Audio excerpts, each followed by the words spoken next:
Vinesh Phogat champion थी, Vinesh Phogat champion हैं और विनेश फोगाट चैंपियन रहेगी। भारतीय राजनीति में विपक्ष का आलम यह है आज की तारीख में, जिसे देख करके मुझे वो वेब सीरीज पंचायत के विनोद की याद आती है, जिससे कि सिस्टम की ना तो मजबूरियों से कोई लेना देना है और ना ही उसकी जो प्रक्रिया है उससे, और वो सब चीज को धत्ता बता करके अपने आप को क्रांतिकारी सिद्ध करने के चक्कर में एक ही चीज बोलता है कि हम तो ऐसे ही हगेंगे आप। भारतीय राजनीति पिछले 10 वर्षों में अपने निम्नतम स्तर पर आ पहुंची है। सरकार और प्रधानमंत्री मोदी को नीचा दिखाने के लिए विनेश फोगाट के इस हार के पीछे मायने ढूंढ रहे लोग जिस तरीके की सोशल मीडिया पे बाढ़ आ गई है, चाहे उनके मीम्स हो या कटिंग्स हो, क्लिप्स हो या इस तरीके के अलग अलग कई तरह के वीडियो और फेक नैरेटिव्स, ये वही लोग हैं जो चुनावों के वक्त अपना कैंडिडेट जो होता है उसमें अपने जातिगत रूप से फूफा और बहनों ढूंढते रहते हैं। नमस्कार साथियों, मैं डॉक्टर असित और आप देख रहे हैं अपना प्यारा चैनल अमेजिंग एसेट। साथियों, आज मैं एक बड़ी गंभीर मुद्दे पे आपसे बात करने वाला हूं।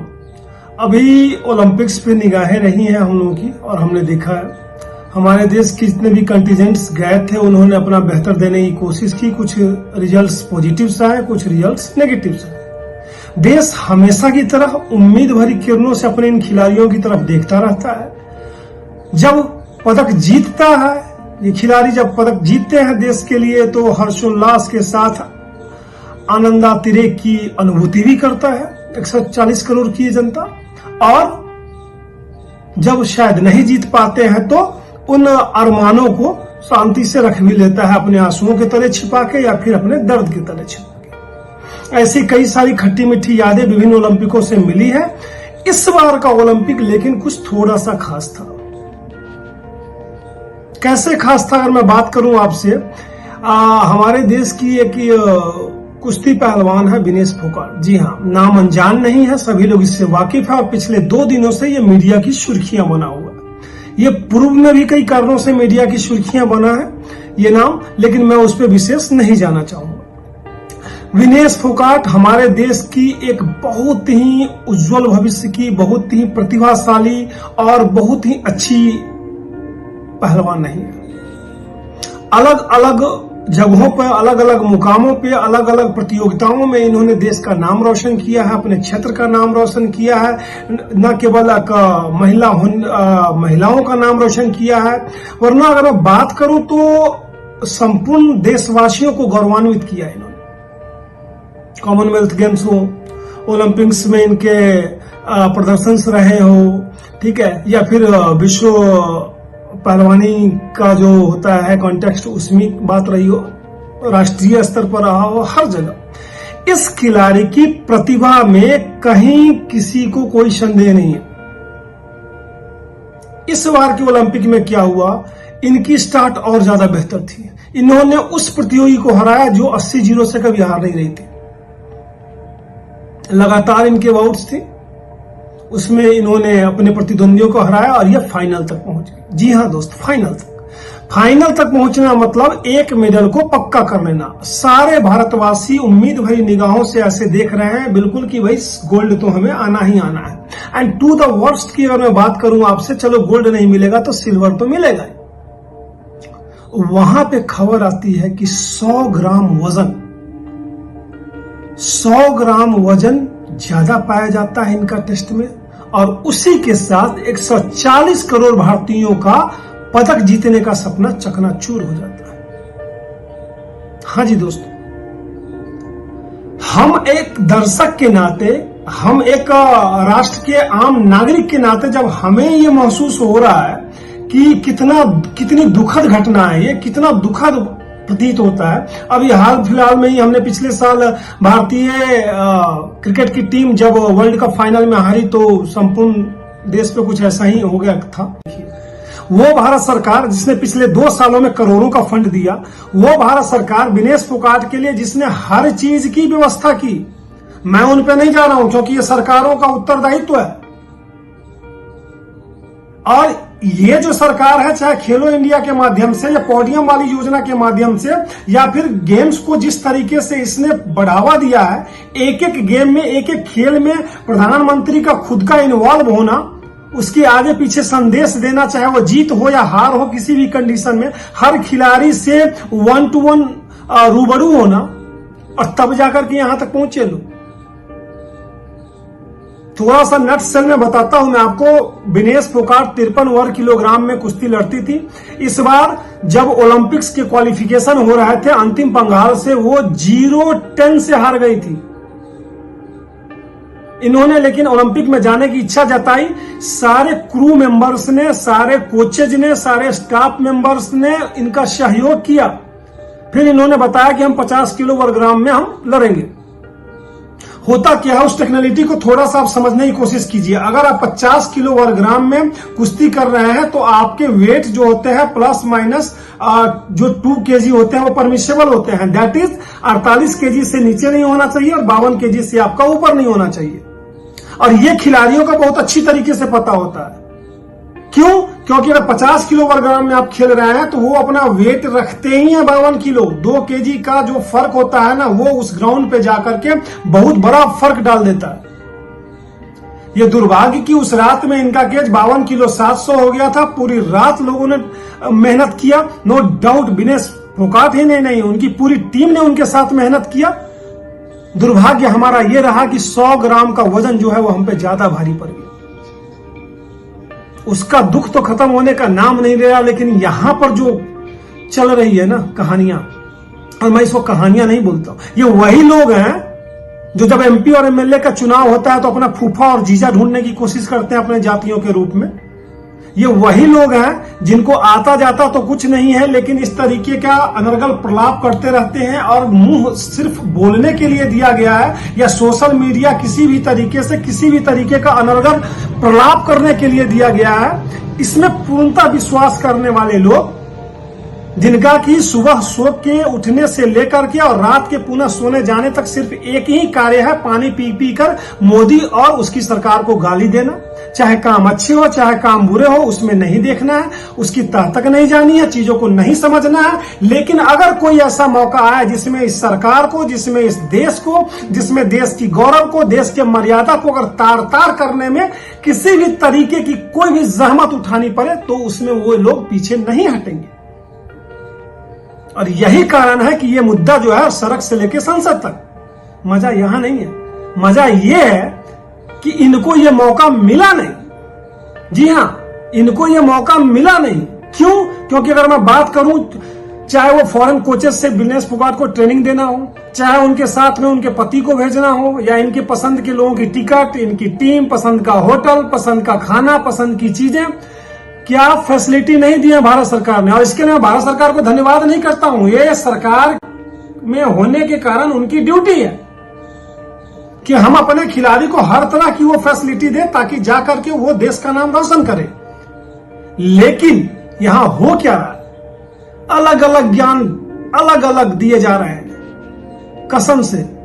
और ऐसे ऐसे ज्ञान ना कोई दे रहा है, बाल कटवा लिया, किसी ने बोला खून खिंचवा लिया, किसी ने बोला पानी निकलवा लिया, किसी ने बोला साइकिलिंग करी, किसी ने बोला कि ये क्यों नहीं किया, किसी ने बोला। और कुल मिला करके एक चीज और बता रहा हूं आपको, आप जब जाएंगे ना इन कटिंग्स के थ्रू तो आपको ये चीज क्लियर दिखेगी कि कुल मिला करके कैसे भी हो घुमा करके इस चीज को ले जाके भारत सरकार के वहां पे डालना। समझ लो ना?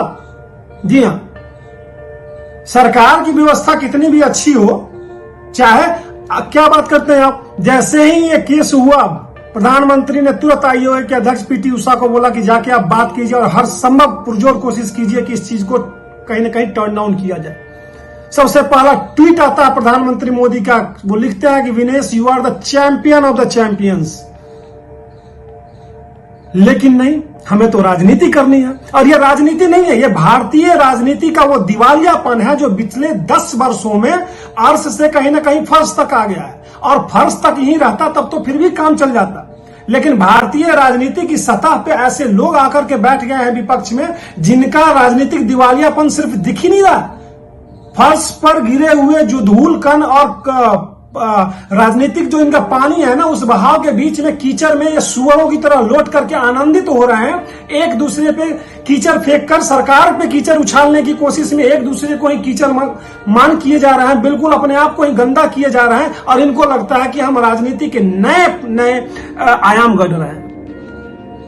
चाहे वो संसद में अनर्गल प्रलाप करना हो, बहुत दिखता है क्लियर, बहुत क्लियर दिखता है। बात बजट की होती है, लेकिन बहस का मुद्दा होता है कि बजट बनाने वाले लोगों में से कौन कितनी जाति का था। और जब वैसे ही लोगों से जाति पूछ दी जाती है तो फिर उनके अंग विशेष में मिर्ची लग जाती है और उनको लगता है कि नहीं, ये तो हमारा पितृसत्तात्मक अधिकार था जिसको किसी ने चुनौती कैसे दे दी। बहुत ही कठिन और खतरनाक दौर से गुजर रही है भारतीय राजनीति, और इसमें कोई शक नहीं, कोई गुरेज नहीं कि लेफ्ट लिब्रांडूज जो हैं, इनकी जो सोच है, जिनका सिर्फ और सिर्फ एकमात्र एजेंडा है, ये मोदी का विरोध नहीं कर रहे हैं। अगर आप देखेंगे तो ये भारत का ही विरोध कर रहे हैं। भले ये लगाते हो संविधान के नारे, संविधान में कितने पन्ने इनको पता नहीं है।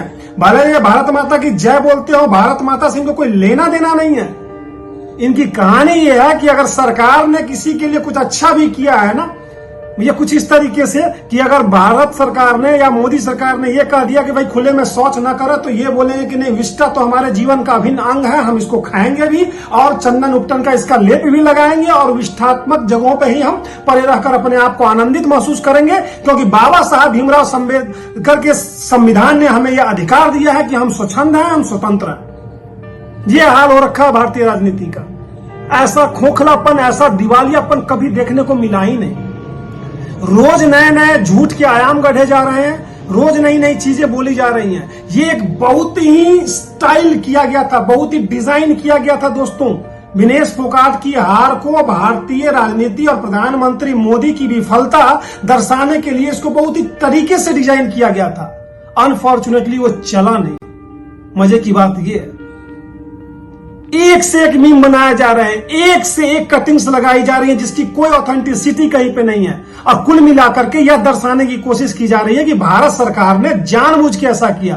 ब्रजभूषण सिंह, शरण सिंह एंड ऑल, जो कि पास्ट का हिस्सा है, जिनकी सांसदी चली गई, जिनके ऊपर आज कई चार्जशीटेड है और कोर्ट में मामला दर्ज है, उन चीजों का ओलंपिक के प्रदर्शन से तो कोई लेना देना नहीं था।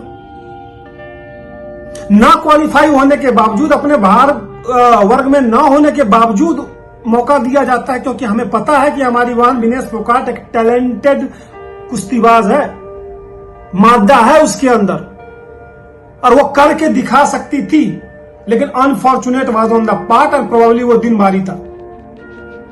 लेकिन उस चीज को लेकर के इस तरीके का नैरेटिव करना, और ये हो भी रहा है। मैं आपको क्लियरली बोलूं कि हमारे समाज में कंप्लीटली इसी तरीके का नैरेटिव गढ़ा जा रहा है, हर एक छोटी से छोटी चीज को लेकर के, हर एक छोटी से छोटी चीज को लेकर के। और ये नैरेटिव करने वाले मुंह पे ताला लगा के बैठे हैं, जब लाखों करोड़ों हिंदुओं को जिंदा जलाया जा रहा है। 20,000 से ज्यादा मंदिर जब बांग्लादेश में ध्वस्त कर दिए गए, आग लगा दिए गए, लोगों की जान पे बन आई है, पता नहीं कितने लोगों का कत्ल कर दिया गया, जिसका कोई भी आज के डेट में डेटा अवेलेबल नहीं है, ऑथेंटिकेटेड। इनके मुंह पे कुछ नहीं हो रहा, लेकिन ये उत्सुक है जानने के लिए कि भारत सरकार क्या सोच रही है। विपक्ष के रूप में आपका यह धर्म बनता है, लेकिन वो बंद कमरे के अंदर, ना कि संविधान में, ना कि चौराहों पे, और ना कि कहीं ओपन फोरम में। तो भारत में जो उठती मानसिकता है ना, इस मानसिकता को पहचानिए, इस मानसिकता को आप पहचानिए। आप बोलेंगे कि भाई परम पूजनीय प्रातः स्मरणीय डॉक्टर साहब, आज तो आप बड़े गुस्से में नजर आ रहे हैं। जी हाँ, बात मेडल की होती चल जाती, बात है खिलाड़ी के हारने की। आज नीरज चोपड़ा ने गोल्ड के बदले सिल्वर लेकर के, हम उस नहीं प्राउड है उसके ऊपर। ये खेल है, चलता रहता है, कोई हारना कोई जीतना। और सेम विनेश के साथ भी है, हारना जीतना चलता रहता है। उन्होंने भावना में आकर के उन्होंने संन्यास लिया। मुझे पूरी उम्मीद है कि अगला जब चैंपियनशिप वो लड़ेगी वो जीतेगी, because she is the champion. लेकिन उनकी हार की आड़ में ये कुछ लोग जो है ना, दोहरे चरित्र वाले, जो अपना जिन्होंने भिंडी गाना शुरू किया है ना इधर, कसम से। और तब फिर आती है वो कहानी ना, जिसमें कई जगह मैं पढ़ता हूं कि भारत जो है वो चुनौतियों से परेशान नहीं है। जी हाँ, तो अपने अगल बगल की ऐसे जो है ना भूतिए, इनको आप पहचाने, समझे इनको कि किस तरीके का नैरेटिव करने में लगे हुए हैं सोशल मीडिया, उसके इन्फ्लुएंस में ना है। बहुत दुख होता है जब पढ़ा लिखा वर्ग भी बहुत दुख होता है जब एक समझदार वर्ग भी ऐसी सारी पोस्टों को लेकर के और सीधे रीपोस्ट कर देता है, कहीं ना कहीं फॉरवर्ड कर देता है, शेयर कर देता है, बिना जाने हुए, बिना समझे हुए कि हम किस तरीके के नैरेटिव का पार्ट बनना है, हम किस साजिश को अंजाम देने वाली टीम का हिस्सा बनना है, जाने और अनजाने में। और इससे हो क्या रहा है, इस चीजों से बचे। कैसा लगा ये वीडियो कमेंट सेक्शन में लिखना बिल्कुल ना भूलें। आपने अगर कोई ऐसा नैरेटिव अगर देखा है जरूर लिखें, अवगत कराएं। मिलते हैं एक अलग वीडियो में, तब तक के लिए धन्यवाद।